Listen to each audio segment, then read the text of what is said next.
America's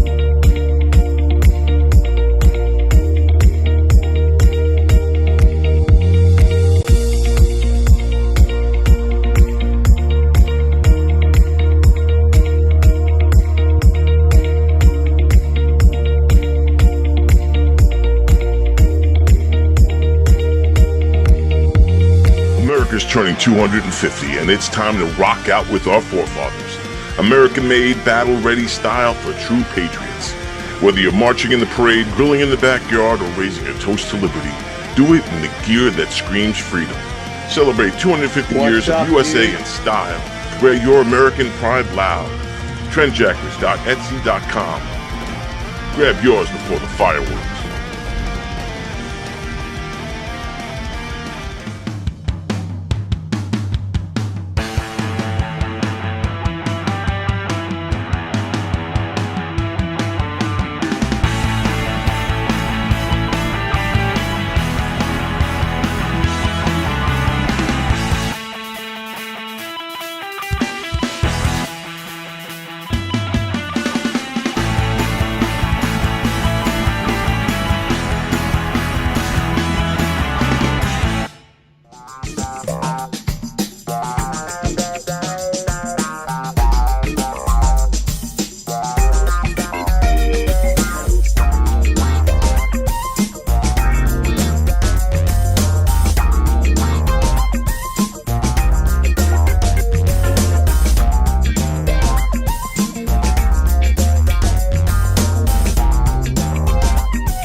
Good idea.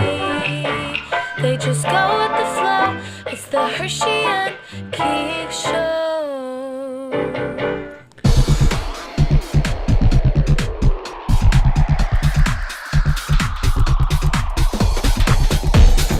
Welcome to Herschy and the Keegs Show, starring pitcher Mark Hirschman and his personal catcher, Mike Keegan. Every Tuesday night at 9 p.m. live from the Governor's Comedy Club radio studio. Thanks so much for listening. Tuesday night, January 13th, we are here for the Herschy and the Keegs show. We have Herschy, we have no Keegs, as you guys can see. Keegs is off rubbing shoulders with some big comics and actors off at the Gotham Comedy Club in the city for their holiday party. I am here with my very able producer, Tony Walker. And when I say able, I don't necessarily mean walking-wise, but just in general. And listen, we're going to cut right to it because we got a guest in the hall. We are super stoked to have a legendary, to me, someone who's significant to me for a number of reasons, comic, actor of TV and the big screen. We have my friend Dustin Ibarra here. Dustin, welcome, Dusty. What up, Hershey? How's it going? Dude, man, you know what? This has been a long time coming. I don't even know, before we get into it with you, I don't even know if you know this, but you actually, 16 years ago, were indirectly one of the reasons why I started doing stand-up. Do you even know that? Dude, I have no idea, and I apologize. Yeah, well, you shouldn't. So, basically, if you remember back, it was the spring of 2009. I had formed a comedy fundraiser at the Brokerage Comedy Club for a co-worker's sick wife, and you happened to be one of the performers on the show at the Brokerage in Belmore. You do remember that, right? Yeah, dude, that was like when I first got to New York. I was probably like 21 years old. Yes. That was a bit ago. Yeah. So it was 2009. I wasn't doing stand-up yet, by the way. I had just planned this fundraiser, and on that show, there was this young 21-year-old, long-haired, bushy beard, heavier set than now, funny as fuck comic named Dustin Ibarra, and I could not stop laughing. And of course, in typical Mark Hirschman fashion tone, I can't just leave it alone that there's this funny comic. I gotta stalk him down like a fucking psychopath. Yeah, you're known to do that. I did that, and in between this, a guy named Paul Anthony, who turned out to be the guy who ran the Theater 3 Long Island Comedy Festival, he was reaching out to me to try to get comics at the Briarcliff College where I used to work, and I said, you know what, dude? Why don't you reach out to this guy, Dustin Ibarra, because he's funny as shit, and I think he'd like to perform at Theater 3 in Port Jefferson. And you did the gig, and you wound up, I think, getting a ride home that night from Mark Riccadonna. Do you remember this dude at all? I know it's you do? Yeah. Bro, Mark Riccadonna is my boy, man. I haven't seen him in forever, but bro, he helped me out so much in New York, bro. Yeah. I was like, dude, I was coming from Dallas. I didn't know the subway. I didn't know anything like that, bro. And he took me under his wing. So I think what had happened was that maybe he got you booked through Linda Rowe over at the Brokerage for that particular night. And then I reached out to Paul Anthony about getting you Theater 3, and you got the gig. I went out there and I saw you with my buddy David Kay out in Port Jefferson, Long Island. And then you had a hop and you took a ride home from Riccadonna back to the city. And then you were out of the city within, I don't remember how long, but you weren't there for that much longer after that. No, what I wanted to do is I was in the city for a short time because I was like, I didn't know like how show business worked at all. I didn't know about agents, managers. That was all new to me. And I told my agent, I was like, yeah, dude, I love acting. I want to be in movies and do auditions. And he's like, well, you should go to LA. So I went to LA. You went to LA, and then before you know it, shit started to happen. And, for me, obviously, dude, watching you over the years has been really just cool as shit, because I do remember you from when you were, and I feel like I said, I got you a gig. So I'm like, maybe I had a little tiny part in helping this dude get his career. But getting back to what happened with Paul Anthony, through my contact with him, at one point he was like, dude, you're really funny. Why don't you do stand up? And then the next summer, I took a comedy workshop, and 15 years later, I'm still performing at these clubs and all over the island all the time. Dude, that's so awesome, bro. I hope we get to do a show together sometime, because that's super cool, man. So you're gonna be, well, first of all, I know you're obviously, you just got passed at the Comedy Store, dude. By the way, congratulations about that. That's fucking nuts. So proud of you. How's that feel? Pretty good. I mean, you get to I don't have to look for parking now, so that's really cool. It's like before, it's like it's like you can go anywhere. You know what it is with the Comedy Store? I attempted to get in there when I first moved to LA, and bro, I swear it was the parking that really stopped me from going, because I was like, man, I'm looking for parking, then I'm just hanging out at the club for a long time. So then I came back last year, and I was like, you know what, let's make a run for it. And I started going. Sam Tripoli would put me up on a lot of his shows. Yeah. And just random producers. And yeah, the booker Rose saw me, and she was like, yeah, you should start doing development spots. And I started doing development. And yeah, I got past, last month. It was awesome. So I'm curious, how much do you think, I mean, you had a set on Fallon that, I'm always very critical of comedic sets on late night shows, because I don't always feel like a comedian's able to be true to themselves as far as what their set is. But your Fallon set was you. You just went out there and you gave them 6 minutes of hell. How do you feel that has helped your career, and in turn also letting you get past at Comedy Store, store and stuff like that? Dude, I think it's definitely, well, first off, thank you. And I think it's definitely like a feather in the cap, dude. Like doing the Tonight Show, it might not have the weight it had in the past, but it definitely gives me personally, like, it shows my family, like, oh, he's been on the Tonight Show. He's legit. I feel like there's a certain amount of legitimacy you get when you do the Tonight Show. And it's not like one of those things where, like, my phone wasn't ringing off the hook the next day, but it definitely helps on the resume. And it's kind of like, oh, this guy's like a legit comic. Yeah, I mean, your set, I'm curious because we are, as comics, we're so critical of ourselves. And I've watched your Fallon set probably 50 times. And not just because I know you, but I thought it was such a tight, like you came out, it didn't seem like you were nervous at all. It didn't seem like you were no stutters, stammers, which does happen a lot of time on late night sets. You went out there and you killed it. Let me hear your criticism of it, though, and how you felt about that night. Dude, I felt great about it. It was one of those things where I was nervous, but I tried not to let it show. I just kind of like, it's a set because whenever you get the Tonight Show, you do the set like a ton of times, Yeah. And so by the time you do it, you're like, man, I don't want to do this set anymore. But I was just kind of like, I knew what I was saying. When I first went out there, the audience, it was they're a great crowd, you know what I'm saying? Because they've been warmed up and they make it like, oh, it's his first time here, so they like want you to succeed. Looking back, I'm like, I don't really know if I would change anything about it. Like, it was just I thought it was fine. Maybe not smile so much. I don't know. I don't know.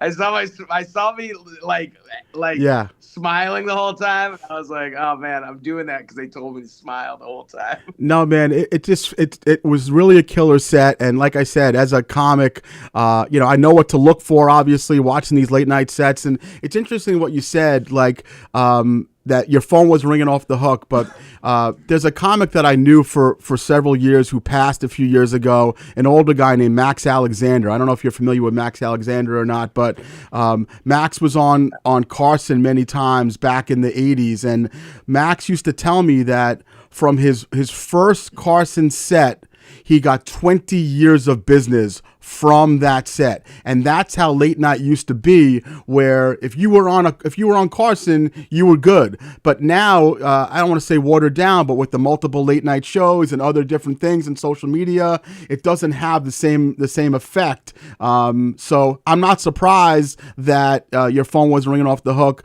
but I like the fact that you felt it gave you some credibility and your family was like, oh, maybe Dustin really has made it. Yeah, it's a cool thing to say at Thanksgiving. Yeah. Like, coming back home for that was like, all right, yeah, I did the Tonight Show. Yeah. It felt good. And also, like, you get to, it was just, one of the coolest parts was running the set at the Cellar, because the Cellar is one of those, like, it's one of those, like, prestigious comedy clubs. So I got to run the set a bunch of times. Dang, guess who's here? Guess where I'm at right now? You see who that guy is? I can't see. Who is it? Jay Moore. Look at him. Hey, what's up, Jay Moore? What's up, pal? How are you, brother? I thought I was getting ready to see. We've been waiting for this guy to go get something to eat. What are you guys doing? How long is this? Are you at the Comedy Store right now? Right now. What? No, we're at my house. Oh, Dusty, what? So you wanted to Zoom me on your phone, but instead you said you were going to go hop over to Jay Moore's house, though. Is that? Yeah, we were gonna play categories tonight, and he got a karaoke. Come on, get at it! And he got a karaoke machine. So oh shit, that's awesome. I love Jay. Jay's the this man best. Saved my life. Come sit on my lap, bro. Yeah. Hi, boys. Jay's a good ton of shumma, just like me, right? Jay Moore. How you doing, pal? Look at us. It's a shit out. Welcome to Herschy and the Keegs Show. I'm Mark Hirschman. I'm here with my producer, Tony Walker. We do our show every Tuesday night live at a Governor's Comedy Club in Levittown. Jay, it's been a minute since you've been out to Governor's, I'm pretty sure, right? Yeah, I'm done with the road, boys. That's a young man's game. I'll let you guys have at it. I'll just sit here and monetize my podcast in my house. Dude, your podcast is killing it. You're terrific. You look fantastic. You're a Laker diehard. Dustin booked back to Governors. He hasn't been there in years. You know what? It's been a So while. I'll call James. So you know what? Honestly, Jay, the first time that I met Dusty was back in 2009 at the brokerage, and I was just about to ask him, Dusty, do you have any desire to come back and work these clubs? Because we can definitely talk to James, and obviously Jay Moore can probably talk to James. I think you would absolutely love these clubs, all three of them, brokerage, McGuire's, and Governors. Dude, I would love it, man. Especially if Jay could open. That'd be fun, right? No, Jay could at least probably middle for you at this point, I think. Absolutely. I think he could definitely middle. He could feature. Yeah. Dude, I'll talk to those guys. Bro, I mean, they that guy right there. Bro, I just got to say this real quick. Jay Moore. Okay, I don't know if you know this. Like a little over 3 years ago, I was in a bad place. I was a lot of drinking, a lot of booze, a lot of drugs. This dude took me to rehab, man, and I've been straight ever since. Dude saved my life, man. I had a seizure, and he came over and got me, dude. It was awesome. So I remember back in the day, I don't remember you as a drinker. You used to smoke some herb, though. Is that still happening, or you're totally clean off of all that stuff? No, I don't do anything, but dude, it's like I did like nothing forever, and then I don't know what happened. I guess it was like, it was a progressive thing with me. I started drinking a little here, a little there, and then it got more and more and more, and then you start doing more things, and it was just, I was out of control, bro. Yeah. It was bad. But I'm surprised to hear that, because the last time I saw something a while ago, you have a nice lady in your life, don't you? That's still happening, I hope, right? It's still happening. We're getting married, bro. Yeah. Go down we're from Boston, so we're looking at a venue right now. So what did her role play in this? What your involvement with her? How did that play into getting your life back on course, or was it just Jay Moore? No, she definitely supported me. Jay kind of gave me the the ass kick into rehab. He took me there. He told me it was a gay rehab too, and I showed up, and all these dudes are like working out on the front porch. And I'm like, oh, this is a gay rehab. Then he told me he was joking, which I wish he would have told me that before I blew all those dudes. Right. But hey, I'm sober now, so whatever. But you know what? You just tell people that you're a fucking out of control Jack Black, and no one's gonna know the difference. They'll have no idea. Pretty much, right? Yeah, Jack Black mixed with some Momoa in there. Very racially ambiguous. How did you? Was it you met Jay Moore on the road? Like, what? Obviously, you have a nice relationship with him. What was the first time that you guys really connected and became buddies? Oh, I used to open for Jay way back in the day. We did a few gigs together, and then we just met each other through, because I was trying to get sober, and I went to this recovery meeting with him, and I was all messed up, and I had a seizure, and he took me to rehab. He's kind of helped me out, and been kind of my guiding dude through this whole thing, Dude, it's amazing. For the people who don't know, Dustin started out as a young comic. He was in high school, living in Texas, got to the finals of a couple of comedy competitions. I kind of find it ironic that back then, Texas was not exactly the hub of comedy, and now you have the mothership, and it's become one of the hottest places to do it. So how often do you go back to Texas, or is that just a part of your life that's no longer? I go back and I'll play my home clubs and stuff, but I don't really I went back recently because I went to my grandma's funeral, and I worked the weekend there. So thanks, Grandma, for having your funeral when I was booked. You know? Nice, Graham. But I don't really go to Austin too much. I go every now and then, but back when I went to Austin, it wasn't it wasn't a huge comedy scene. It was the big comedy scene in Texas, but it's not like it is now. You used to work was it Hyenas or something back in the day? Am I right on that? Hyenas, yeah. Yeah. Yeah, Hyenas, that was my spot. Dude, I remember that, and like I said, I would gradually, kind of follow you, and then a couple of years in, you have a talking part in a Matt Damon movie, We Bought a Zoo, and I saw that 3 times, and my people my wife's like, why do you keep on watching it? I'm like, it's fucking Dustin. She's like, who's Dustin? I'm like, don't worry, we're friends. Was that? Yeah, bro. I watch it too, man. If I'm ever feeling down, I'll pop in We Bought a Zoo and be like, "That's me."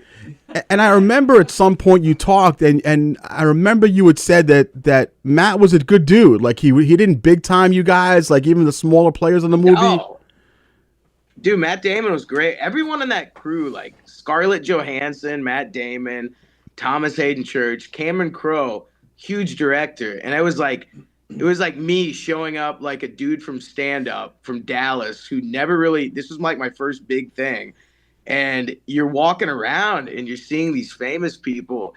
And your mind is just blown. And, you know, Cameron Crowe would be like, "Hey, Dustin, you know Matt?" And I'm like, "Oh, no." You know, it's like, of course I don't know Matt Damon, bro. We don't hang out. That's amazing. But everyone was super cool. And, yeah, it really was like, for me, acting has been a lot like stand-up where I've just kind of like learn as I go type of thing. And, you know, I feel like my acting has definitely progressed. Like, I got to be a series regular a few times on some network shows. Yeah. And I'm getting to work on Ghost right now. So that's like, I love acting, but also stand-up is something that's more in my control, you know? It's definitely in your control, but, you know, I'm curious to know what kind of significance. I mean, like, you got to be a regular with David Duchovny on Californication. You got to be a regular on the Goldbergs with Jeff Garlin. Like, significant pieces of our framework in TV over the years. Like, how was it working with guys like Garlin and Duchovny? Dude, it's amazing because you're just kind of in your mind. You can't like freak out too much, you know.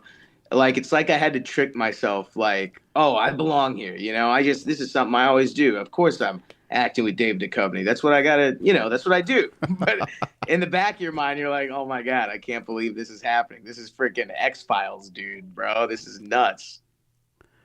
And then what about, obviously, Jeff Garlin, one of the top comedians, great actor. What was that like? I mean, what you must have been like, again, more surreal in your brain. Like, how is this happening to me? Dude. Jeff was super cool too, because like anytime you're on set, because there's like the acting world and the stand-up world, and that was one of those moments where like it's like, oh, I know this guy from stand-up, so automatically you're on set and you feel more comfortable.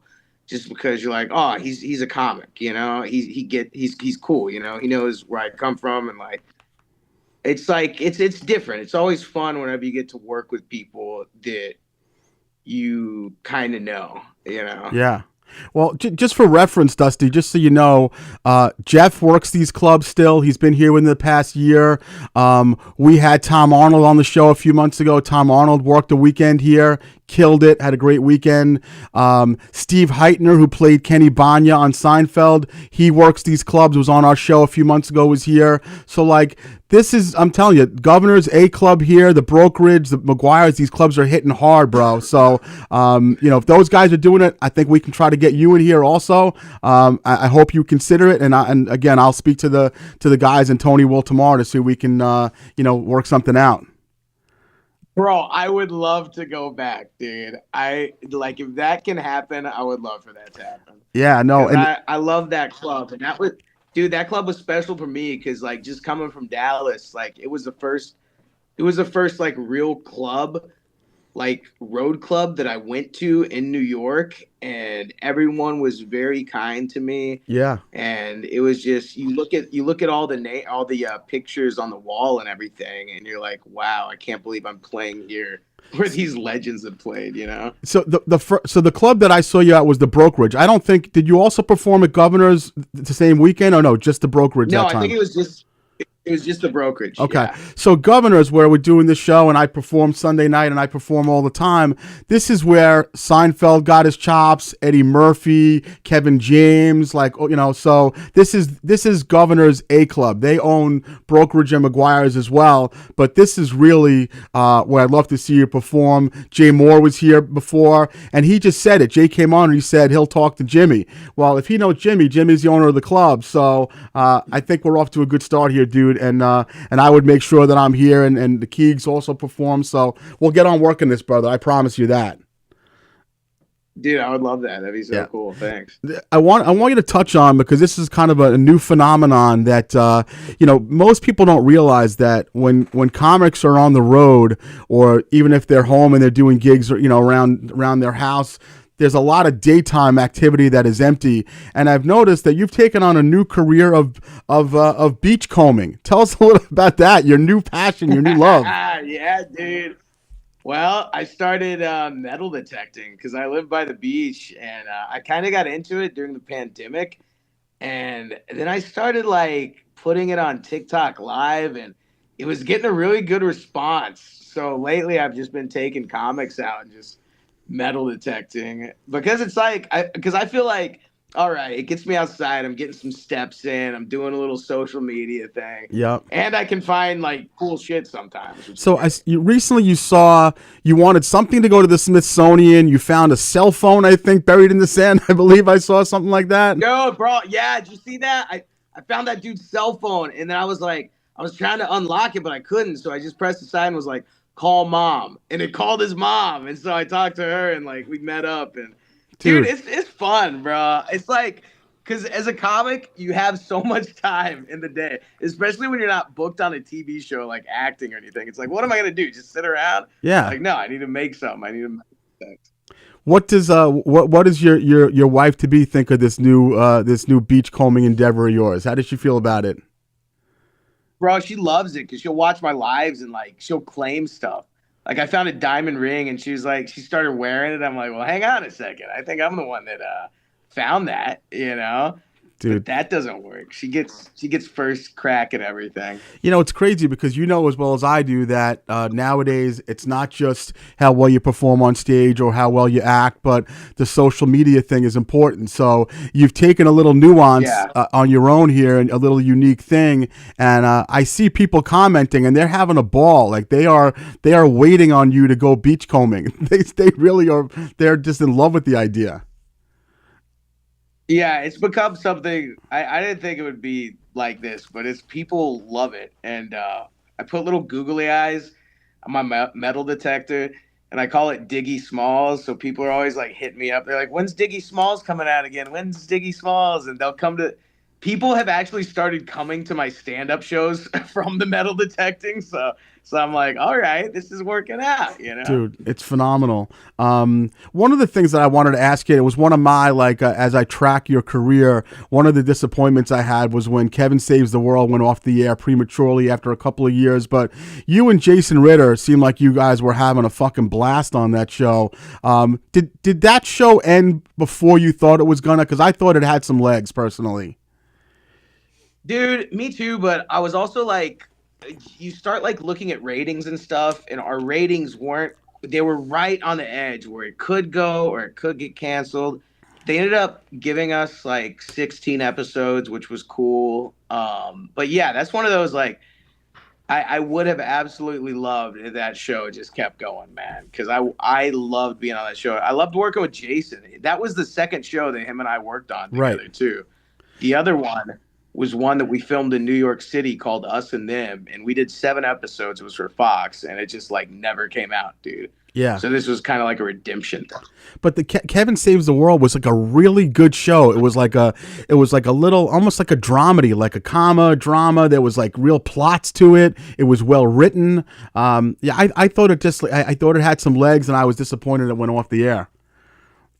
Yeah, it was a great show, great writing, and it was very unique. And that show was the first show where I really felt like I was like doing well. Like as in like I was just super comfortable, man. Yeah. Like trying things out. Like it became like stand up for me where it was like, oh, I got this. This is fun, you know? I got, and you would have to like you would get in these situations where you have to like they'll rewrite something and you got to memorize like a page of dialogue or a few pages of dialogue like in a few hours, and it taught me like that you can do it. You have to, because there's no other choice. What am I going to do? Show up to set and not know my lines, Yeah. So it really helped me like craft a discipline, like when something needs to get done, I got to get it done. I have to do it. So you're talking about something that we've talked about on the show before, the transition from being a stand-up to having to learn how to remember lines. I'm not sure if you've ever crossed paths with my buddy Chris Roach, who's a comic here in New York, and he was seen several years ago at McGuire's Comedy Club by Kevin James. Kevin James then went ahead and made him a regular part of his show Kevin Can Wait that was on CBS for 2 years. And Roach actually has... Awesome. Yeah, he has a show here. He has a podcast right before us. Usually he's at the Gotham Comedy Club Christmas party tonight. But I always ask him, like, the transition of being just a road comic to now being in an environment where you're with, Kevin James and Leah Remini, and they give you a rewritten set, lines, and you have to just know it. And he said kind of the same thing. You just have to do it because that's your job, and you better figure it out quick. Yeah, definitely. There's no like what are you gonna do? Not memorize them and just show up to set and everyone's pissed at you? Yeah, you know? Yeah. Well, and you're getting paid a lot of money. A lot of money. That helps. Yeah. That motivates you. Do you find along the way that you are, listen, life goes in different directions. People leave, go to different shows, but are you able to maintain relationships with a Jeff Garlin or a Duchovny or a Ritter? Like, how does that play out for you?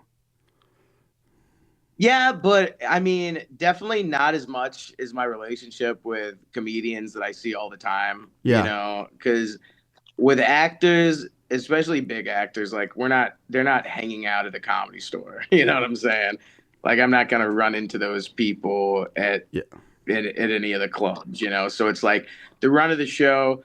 You're all like, yeah, we're best friends. This is awesome. And then you kind of become cousins, It's like, oh, yeah, hey, how's it going? It's good seeing you. We'll check in with each other. But, I mean, it's definitely not as tight as it is people that you work with on a weekly basis, Do you ever cross paths with Tim Dillon, by the way, in California?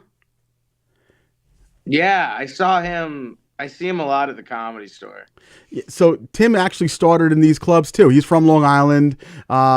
He used to work Governor's brokerage. He used to do open mics here on Long Island, and then he picked up and went to California and obviously hit hard. But I actually, just to tell you something funny, in 2015, I produced a show with Brian Kennedy, who was the booker or the manager over at the brokerage. And one of the comics that we hired and paid $75 to was Tim Dillon. Yeah. And then after that, I remember I drove him because I don't think he drove at the time, or maybe he didn't have a car. We're going back 11 years ago. And he asked me to drop him off at an old camp friend's house. And I dropped him off at this house. And I'm like, it's kind of dark. I'm like, did they know you're coming? He's like, no, I didn't even tell his parents I'm coming. I dropped him off.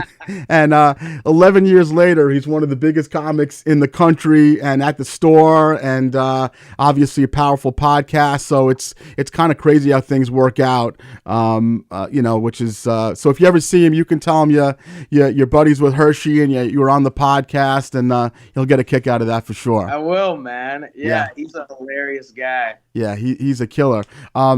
You are going to be here this summer. I don't know if you knew this, but Saratoga, you're going to be at the Comedy Festival September 11th and 12th, which is only a couple hours from here. I spend an enormous amount of time in Saratoga Springs because that's the racetrack, and I'm up there a lot. How'd you wind up hitting that? I mean, I know Bobby Kelly's on it. Like, how'd you wind up landing that gig? Because it just seems a little bit out of the norm for you. My agent just hit me up about it, and I had done Saratoga Springs once before, and I really loved it up there. And he was like, "You want to do it?" And I'm like, "Yeah, of course, man." Yeah. So I guess it's in like August, right? September. So the race meet is usually like it ends Labor Day. You're going to be there a week after the race meet ends, but it's still packed up there. The fall in Saratoga, you should definitely bring I don't know if she'll be your wife at that point yet, but it's gorgeous in the fall. Like, it's absolutely exquisite, and it's going to be a little calmer because the racetrack meet is over with, Saratoga, but there's tons of shit to do, the shops and the state park, and there's concerts and shit like that. So I highly recommend it, and I might be up there. So if I do, I'll make sure I catch up with you for sure. Dude, yeah, that'd be awesome. Yeah, it'd be so cool, man. Dude, listen, I'm super appreciative. I don't want to take up your whole night. I will go ahead and reach out to Jimmy, the owner of the club, and it may take a little text from Jay Moore too, but I would love to have you here, and maybe I'll open for you, which would be sick as anything, because that would be a really good time. Dude, thanks. And I want to thank you for just being supportive all over it, through all the years, man. It's been like just really cool, man. I've really appreciated the nice things that you've said. Yeah, man. You listen. You were. I saw something about you then. And I'm like, this guy's gonna make it. And it wasn't even Tony. It wasn't even why I reached. He was such a nice guy. And I remember after the show, like people wanted to take pictures with him, and like I knew he had to catch a car to get back to the city because he was trying to get spots somewhere in the city at the time. But like I just like this guy. Like I want to try to help him. And then, like I said, Paul Anthony went ahead and booked him at Theater 3, and me and David Kay went out there and saw him. And I would intermittently, send him like little annoying text messages and DMs, and he'd always respond. And then over the years, as he got into movies and shit, it wasn't as easy to get a hold of him. But this time he came through aces. He finally came on my show. It's kind of a dream come true for me, bro. I love you. I'm happy to have you, and I will reach out to you once I try to make some headway. We'll see if we can get you up to New York, and we'll spend some time together. Okay, pal? Thanks. Love you, brother. Thanks for everything. All right, pal. Talk to you soon. Take care. Bye. Dude, what a great dude, right, Tony? Absolutely. Yeah. Absolutely. Yeah, that was really cool. Yeah, so it was such a funny thing. Like I helped him get booked with Theater 3, and I couldn't even get booked. And what's interesting is that I certainly didn't even mention that how our beloved, my podcast partner, Mikey, has been banned from Theater 3 subsequently, obviously for many years ago for something with, what was it, Greta Nuremberg or something to do with something bad. Yeah, well, yeah. I mean, it's Mike. It's always something bad. Yeah. Okay, let's go ahead and we'll do some sponsorship, and then me and Tony are going to talk some more stuff. The Herschy and the Keegs Show is proudly sponsored by Sophia Jewelry at 134 Gardners Avenue, right here in Levittown. Specializing in diamonds and vintage jewelry, go see Omid for all of your buying and selling of jewelry, and mention Herschy and the Keegs for a free appraisal. We are sponsored by Platinum Chiropractic, Dr. Kimberly O'Connor. She's a fully dedicated providing chiropractic solutions to address your unique needs, whether you're experiencing back pain, neck pain, headaches, muscle tightness, or tension.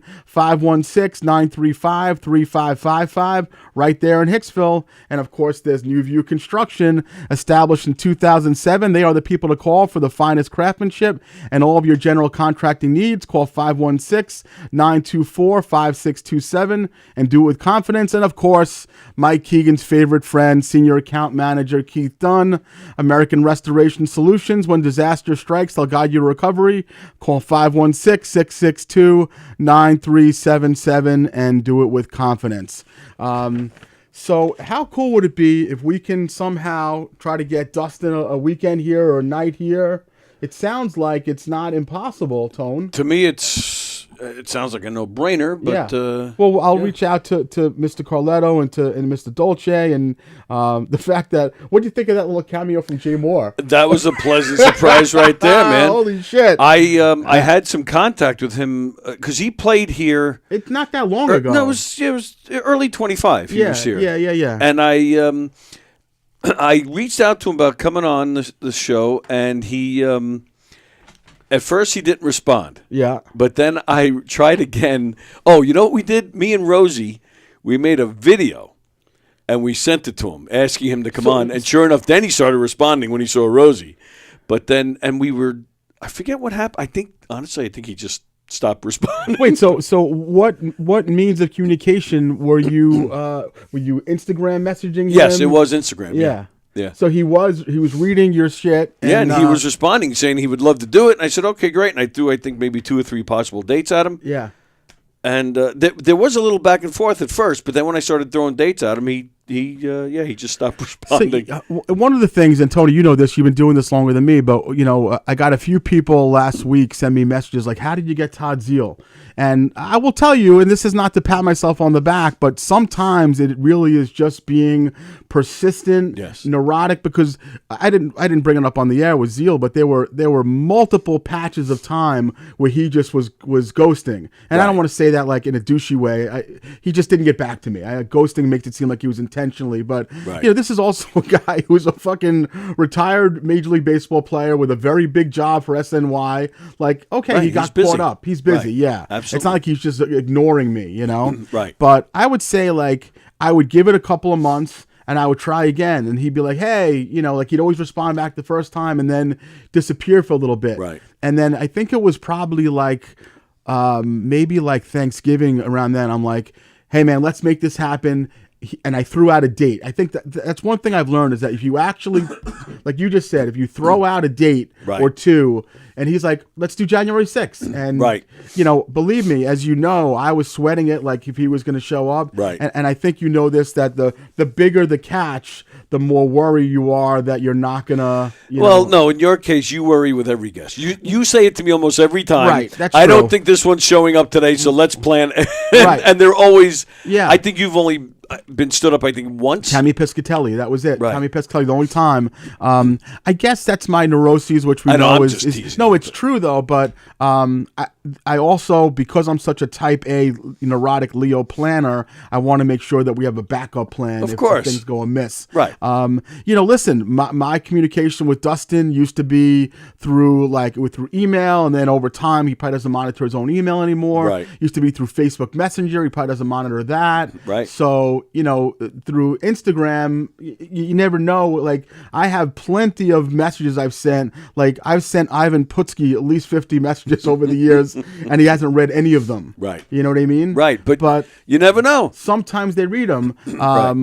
One time I sent a message to Speedy Claxton, and he read it. So that's how I got Kevin Pollak on my show. Right. I just, that was on X. And Yeah. I was floored. He wrote me back. It's sometimes the old expression of just throwing shit against the wall. Right. But with a guy like Dustin, I've literally been like, he's 39 years old now, and when I first saw him, he was 22, I think. Wow. So just to give you some perspective. And you saw something then. He was new, Yeah. but you know what it was? He was a different comic than I was used to seeing, and he was just lively, and he was silly, and he was just like there was no pretense, he was no bullshit, and so that was it. So I'm like, I'm gonna try to help this kid out. And he's got a fun energy. And on stage he's a total riot. But so for some reason I sent Paul Anthony a clip of his. Paul Anthony was like, I'll book him, and he booked him, and then, but as you heard, Dustin left New York soon thereafter, right, to go to California, and then, I didn't even get a chance to cover all the stuff, but he was in the show Gotham, We Bought a Zoo, Californication, The Goldbergs, so he's had a nice little career, and getting past at the Comedy Store is, I think probably most comics would say that if you get past at the Cellar or the Store, that's a little bit of a life changer for you. Oh, absolutely. So Sure. I agree with that. I don't know. Listen, you and I talk about it with Mike all the time. Like, we root for the good guys, and that to me seems like a good guy. Agreed. And, yeah, absolutely. It's cool that he's buddies with Jay Moore. I know, that was wild. For me, I can't see over there, so I couldn't really see who it was. I couldn't see either because it was kind of dark behind him. I couldn't make it out until they said who it was. Yeah. That was a pleasant surprise. That was super. But so my audience members, you should know that my harassment annoyance of Tony today included like, hey, in the event that Dustin doesn't show up, we're gonna do a little something different. We're gonna go ahead and flip the script, and I'm gonna turn this into Knock 'em Dead Comedy at Night, which is Tony's show is Knock 'em Dead Comedy. That's what he does, a podcast 5 days a week, and it's a really fucking good podcast. Thank you, pal. He has Rosie as his guest host every Friday. He has Jeff Scalzi Skelzy? Skelzy. Jeff Skelzy every Monday, Diane Fogarty on Tuesday. He'll have Peter Anthony in, he'll have Donnie Sill in, he'll have Bozeman and, other people. So I said I want this. Peter Anthony is confirmed. Oh, good. You are joining us on this coming Monday, and Peter Anthony will be joining us. Yes. Yeah. He's very excited. Yeah. So, oh shit, that's this Monday, right? Yeah, this Monday. Yeah. Awesome. That was. I'm gonna. Actually, that's a good promo. Come to think of it. Tony asked me the other day. He wanted me to be a guest on his show, and he knows that sometimes Tony's shows are like he might have 6 or 7 people on, and that's just not my scene a little bit because I think I tend to try to take over a little bit much, and I just don't like the vibe, and I don't want to step on anyone's toes. So the other day, Tony said, "I want you to come on the show. You call who's on it. If it's just you," and I said I'll do it on Martin Luther King Day because I'm not during my day job, and I said I wanted to do the show. I handpicked this guy Peter Anthony, who I do not know well. I've only met him maybe one time, but I've watched him on Tony's show a few times, and I think he's really funny, and I think that his energy on social media is funny, and I'm just curious to see the dynamic between me, him, and you. Cool. So Monday we'll be there. But as I was saying, is a little promo because I would like for more of my people to watch Tony's show on the daily. Mike and I have been blessed. Sometimes our episodes get into the thousands, and our social media has been hitting pretty hard. So Tony does really put a good show on. So Tony, let's go ahead and do maybe 10 or 15 minutes of knock 'em dead comedy at night, and you take the wheel. All right. Well. Talking to your people. Yeah. One thing that I just started doing on the show today, as a matter of fact, I've stolen something. Okay. So for those of you, if you're familiar with Stephen Colbert, I'll be honest, I'm not a huge fan. I do like him. I don't love him, but he does this one thing called the Colbert Questionnaire. Colbert Questionnaire. I don't know if you're familiar with this. No, I don't watch the show, but okay. I'm all about it. The show is going off the air in May. Okay. So I figure why not steal this bit because it's going off the air. So I'm like, he's not using it. Right. And if him and Paul Mercurio, who's one of his writers and his warm-up guy, Paul is a friend of mine. Paul, if you want to come yell at me, that's fine. And a great comic, by the way. Yes. Aside from being a writer. He's great comic. He's stand-up performed comic. here. Yeah, he's great. Yeah. So I figure since you're talking to your people, what better way for them to get to know Mark Hirschman? Whew. Wow. By taking what is no longer the Colbert Questionnaire, it's the Walk Air Questionnaire. The Walk Air Questionnaire. You need some graphics and some the graphic is there, fireworks. pal. The graphic is there. Oh yeah, okay, there it is. So I just started doing this today this. with my Tuesday co-host Diane. Oh wow. So now you will be the second. Oh man, I am so Questionnaire. honored. This gives now everybody a good insight of who Mark Hirschman really is. Okay? So are you ready? You accept this challenge? Yeah, I mean, I'll do the best I can. I don't know what to expect, but I'll give it the best I can. It's a series of questions. All you got to do is answer them. There's no right or wrong. Right. It's just us getting to know you. Okay, sure. First question. Best sandwich. Best sandwich undoubtedly would be a hot corned beef sandwich. Nice. On seedless rye, a little mustard with a little slice of pickle. I would say probably from at this point it used to be Woodrow Deli in the Five Towns. It's now the Lido Deli in Lido Beach, not far from where Rosie lives. Lido Deli for a hot corned beef sandwich. Very nice. Yeah. That's a great answer. Thank you very much. What's the one thing you own that you should throw out? The one thing I own that I should throw out. What comes to mind is the mouse pad that I keep on my PC. It's a Yankee mouse pad that I've had for way too long. It probably has some sort of infectious disease entrenched in it. I very simply can just throw it out and buy another one, but for some reason I am married to this mouse pad, but that's the first thing that comes to mind. If you haven't caught anything from Keegan, you're not catching that from anything else. That's a good point. What was your first concert? Oh, God, that's a great question. My first concert, not only was it my first concert, but it was my best concert. Oh. It was Jones Beach, 1986, I believe it was. I think I was 15 years old, and the headliner was Robert Palmer. Okay. Nice. Robert Palmer, not with any band, but Robert Palmer, and the opening act, which is still the best live. I'm not saying it was the best show I've ever seen, but the best live voice I've ever heard. Robert Palmer's opening act was Shaka Khan. Nice. And so it was Shaka Khan, Robert Palmer. We were in the 8th row on the floor, Jones Beach, and my distinct memory, like I can put myself back there 30 years ago, 40 years ago, Jesus Christ. To the left of us, there were 2 young women who were, now I have learned as an older person, were of lesbianic persuasion. Lesbianic? And they were making out the entire time, which I'd never seen anything like it, because there wasn't accessible porn or anything on a phone. True. I'd never seen this before, and I had to really remove myself because I'm like, I have Shaka Khan or Robert Palmer singing Riptide and all the shit, and I removed myself from that. Yeah, but it was amazing. The whole fucking night was truly magical. That's a good night right there. It was amazing. Really good. I'm a huge Robert Palmer fan. He was phenomenal. Yeah. Really, he was I'm dead serious. I was addicted to love that night. I will tell you that much. Thank you. What is the scariest animal? The scariest animal, I would have to say, I know this. You're going to think this is weird, but I find something about giraffes to be very giraffes. With they're just with the neck and the long legs. I have some giraffe concerns. I know that sounds.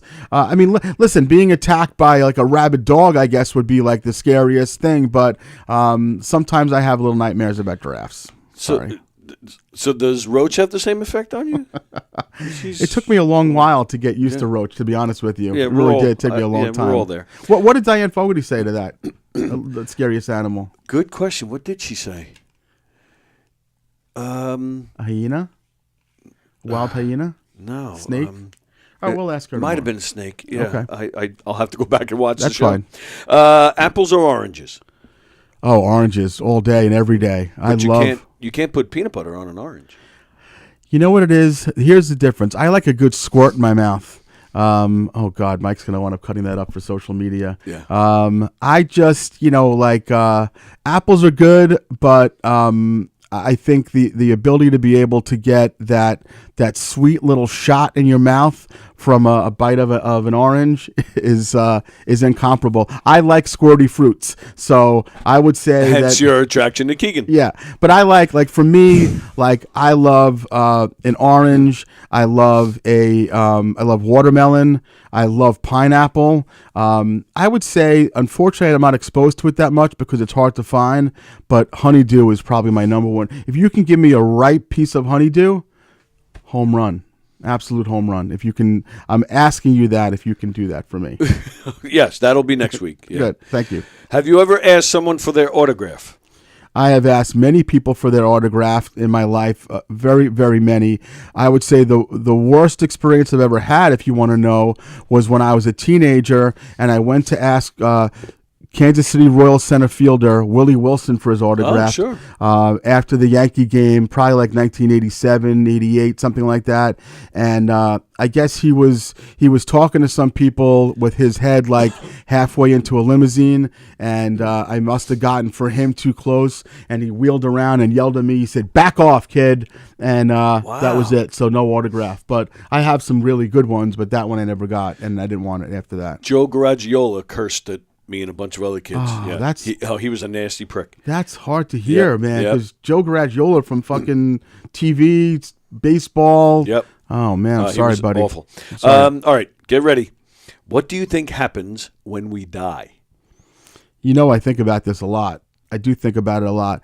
So, what I think happens and what I hope happens and what I hope doesn't happen are three different answers. What I think happens is nothingness.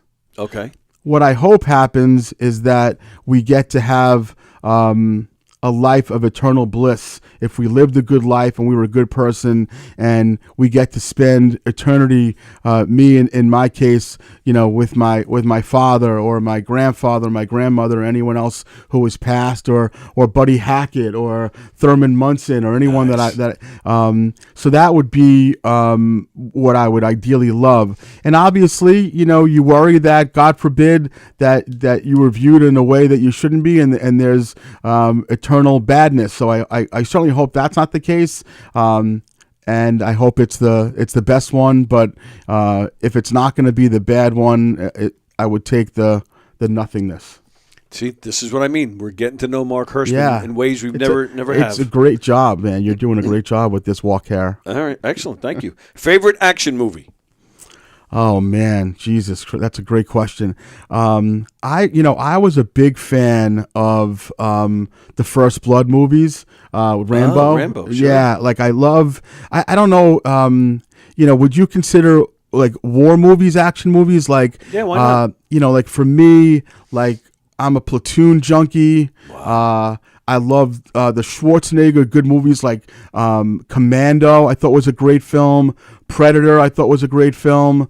But the John Rambo movies, until they got to be a little bit stupid towards the end. Right. Yeah. But yeah, man, I love those movies, and I think as far as if I had to pick a war movie, no doubt about it, Platoon, and also a less known movie called Uncommon Valor was also a great, fantastic war movie. Okay. But I love that question. Nice. Yeah. Window or aisle? It depends on what it is. If it's an airplane or if it's a bus, like it depends on what it is. Let's go with airplane. Yeah, for an airplane, I prefer to have the window closed and be on the aisle. Oh. But like when I'm on a bus going back to Binghamton or from Binghamton, I like sitting on the window and looking out and spacing out a little bit with my headphones on. And I'm a big daydreamer, which I don't really talk about on the show a lot, but I like to daydream a lot. I used to daydream about this show before the show was even a thing. And if I could ever make it a thing where I could actually have famous comics and actors and athletes on the show. And a lot of times daydreaming is bullshit. But ultimately, I was able to turn that daydream into something real. Sometimes I daydream just being on stage and making people laugh, which again is something that was never a reality to me until it became one. But I like to daydream a lot, and sometimes being on a bus looking out the window is when I'll do that. I did read somewhere that the Monkees wrote Daydream Believer about you. Is that true? Yeah, that's definitely true. Oh, wow. Favorite smell? Oh, man. I will tell you that if you put a newborn baby in my arms, a clean, out of the bathtub newborn baby, man, that's amazing. Like, it's funny. My neighbor Sue, my friend Sue across the street, been on the show a lot. Yep. She knows that I'm like a baby whisperer. I love babies. You and Timothy Busfield. Yeah, but not in a perverted way. I love babies, and when little baby Nino was born 10 years ago, it was like having a new baby in my life after not having one for a while. I had a student in my office the other day, and she brought in her 8-month-old kid. His name was Luca, little Luca, and he was fussing around, and he was the cutest little thing, and a little chunker. And I said to her, "Give me that baby," and I picked him up, and he quieted down. And so yeah, like I think just a fresh little newbie baby. Wow. I love it. I'm learning a lot about you. Yeah, today. thank you. Home stretch. We got just a few more, if that's okay. Yeah. Least favorite smell? Least favorite smell. I will tell you that in the past few months, walking in the house, and the new phenomenon in my house is not just taking broccoli and heating it in a steam bag but they've been making fresh broccoli in the oven, and like they're baking it with like some spices and whatnot. And I find the house to smell so horrific that it's become almost gag-like for me. I love broccoli, but yeah, what comes out of me smells really bad. Yeah, no, it's not even coming out of it. It's just that for some reason, putting it in the microwave, putting it out, all good. But now this thing where it bakes in the oven and it comes, and it's just the house reeks. Wow. That's my new least favorite smell. Yeah. Exercise. Is it worth it? Yeah, it's worth it. Even though, and I don't exercise as much as I should, but I still like to keep active. But it's funny. If you asked that question 30 years ago, people would say something differently. Nowadays, people will say it's not worth it because you can take all these shots and shit like that. But the truth is, whatever they're all called, Ozempic, Wegovy, the whole 9 yards. I think that the old cliche about a body in motion stays in motion, I think it's important to at least do some walking, getting around, stretching your legs. Yep. I definitely think to some extent. Agreed. All right, this answer I know. Cats or dogs?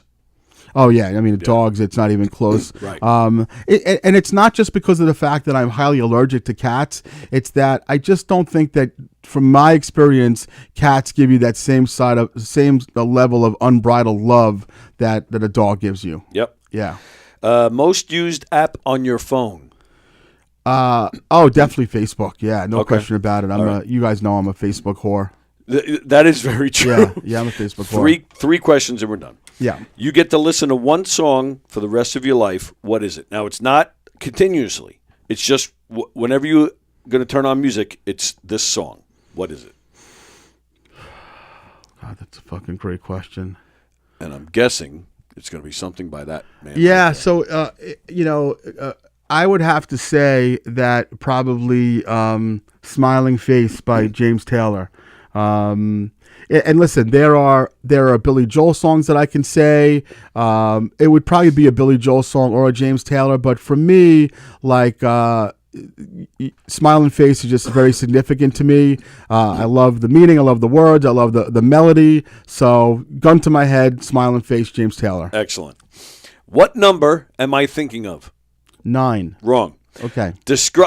Last question. Describe the rest of your life in 5 words. So it could be separate words or it could be a sentence, but it's got to be 5 words.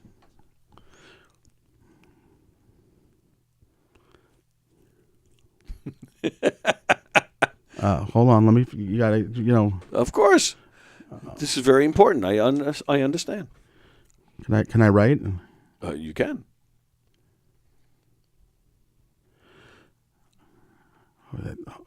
If you're struggling, I'll give you an extra word. How about that? You are? Sure, why not? Oh, thank you. 6. Okay. Taking care of people I love. Taking care of people I love. That's a great answer. Yeah. Mark Hirschman, you are known, my friend. Well done. Thank you, buddy. Very well done. Before we wrap up, let's go ahead and do the second set of sponsors, Tone, if that's okay. Of course. And then we'll do a little housekeeping. We have. Speaking of taking care of people I love, Eric Haft at Sunray Services. Now is the best time to convert to hybrid heating and cooling. Call them today at 631-231-5533 or visit them online at www.sunrayservices.com. One of our newest sponsors, North Belmore Collision, our friend Ami, we meet by accident. We work with all major insurance companies. We do free estimates. North Belmore Collision is located at 2734 North Jerusalem Road in North Belmore. 24/7. You can call Ami at 516-785-4862. We have our dear friends, the Advapsky family demolition specialists, 1-855-RIP-OUTS, the number you call for demolition, dumpsters, and fence rental. Family owned and operated for over 30 years. They are a fully licensed demolition contractor. And of course, the beautiful Diane Keegan, New York State licensed real estate person from All Island Estates Realty Corporation. You can call Diane directly at 516-458-1864 or email her at diane@allislandestates.com. If you're looking to rent, sell, or buy, make Diane your first call. Thank you to the Hershey and Keegs sponsors. We appreciate you. Before we wrap up, we'll go ahead and promote a couple of things. Coming off a very successful show at Governor's on Sunday, where it was me and Rosie and Eric Haft. I had a great set. I had a great time. I will be back here at Governor's in the Little Room for a show that's being produced by local Levittown, fairly new comic Brian Fielding. He's doing a show on, I think it's Saturday, January 31st, I believe. Oh, okay. So I'm going to be here for that. So if, reach out to Brian or go on govs.com for tickets for that event. I think that's my next time on stage, but I potentially could have something else. I'll let you guys know. But Tone, what do you have as far as Knock 'em Dead coming up? I've been going back and forth a little bit with them on dates and stuff. Okay. So we have a lot of private stuff. So nothing, nothing to promote nothing that in the near future. Okay. In a few months. Very good. But knockemdeadcomedy.com. knockemdeadcomedy.com, you, all the stuff. Listen, this was amazing. We had a great show today. We missed Mikey, but he's off rubbing shoulders with some big comics, especially Chris Roach, the Gotham Comedy Club Christmas party in the city. We are super happy to have Dustin Ibarra on the show. We're going to try to see if we can pull it off where we get Dustin in for a weekend. Maybe I'll do a spot on one of Dusty's shows. But for any new fans watching the show, hope you keep on watching because we have a lot of fun every single week. Next week's guest, January 20th. I don't even know if I had told you this. Maybe we did. We talked about it, but we have a very special guest. We have Audrey Penn, the author of the book The Kissing Hand, and many other wonderful children's books. But there's some significance as to why we have her coming on next week. You've talked about her on we have here. yeah. Okay, So she's coming on, and we're super stoked about that. That's coming up next week.